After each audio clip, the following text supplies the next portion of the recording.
lived three little pigs. One day they built their own house, through sticks and bricks. The next day a big bad wolf came to the first house. Little pig, let me come in. He snored. Not by the hair on my chin, I will not let you in. Cried the first little pig. And I huff, and I puff, and I blow your house down. Blow the big bad wolf. He blew the house down. The first little pig ran to the second house. The big bad wolf came to the second house. Little piggy, let me come in. He snored. Not by the hair on my chin, I will not let you in. Cried the second little pig.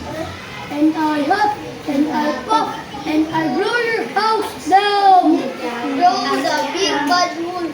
He blew the house down. The two little pig ran to the third house. The big bad wolf came to the third house. Little pig, let me come in. He snored. Not by the hair on my chin, I will not let you in.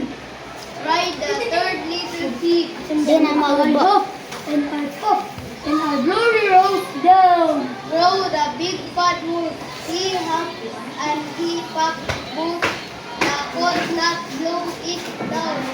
Soon he climbed down the chimney and landed in a big potty stove.